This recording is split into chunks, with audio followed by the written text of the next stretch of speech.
matinale, Mathieu Béliard. Jean-Pierre Montanet est avec nous pour En attendant demain. Bonjour Jean-Pierre. Bonjour Mathieu. À l'occasion de la COP25, toute la semaine avec vous, on se penche sur des solutions face au réchauffement climatique. On est positif. Ce matin, rafraîchir les villes en développant des forêts urbaines. C'est le défi de l'ONU pour demain en Asie et en Afrique. Oui, baptisé Grande Muraille Verte pour les villes, il a pour objectif de créer d'ici 2030 près de 500 000 hectares arborés et de maintenir 300 000 hectares de forêts déjà existantes.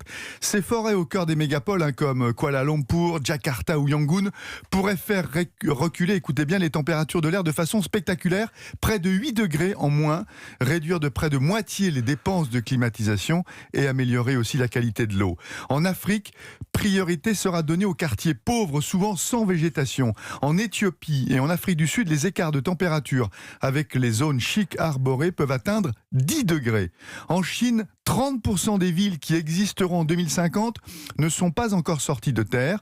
L'idée est donc de commencer à planter des arbres dès aujourd'hui, avant d'ériger les gratte-ciel. C'est pas bête. Avant, avec comme objectif d'imiter Singapour, le modèle de la ville végétalisée. Ah bah oui, Singapour, pionnière, innovante, c'est devenu en quelques décennies le jardin urbain de l'Asie, avec pour ambition de devenir la ville la plus végétalisée du monde en 2030. 3 millions d'arbres pour près de 6 millions d'habitants. La biodiversité est devenue plus riche qu'il y a 20 ans, avec ce slogan « plus de béton et plus de verdure ».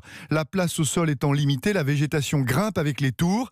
Capital Green, le premier gratte-ciel écolo de la ville, accueille des arbres à chaque étage et un jardin sur le toit pour capter le CO2 et refroidir les bureaux. Et tout ça, ça nous donne des idées. Bien sûr, selon une étude de l'Université de Zurich, en 2050, Paris sera aussi chaud que Canberra en Australie. En été, en moyenne, le mercure gagnera 4 degrés, d'où la décision dès 2020, c'est-à-dire dès demain, de planter 20 000 nouveaux arbres dans la capitale. Toujours cette stratégie du rafraîchissement urbain. Après avoir bétonné, il est question maintenant de débitumer pour végétaliser afin de créer des îlots de fraîcheur. En plein été, la température au sol peut monter jusqu'à 65 degrés à cause du goudron.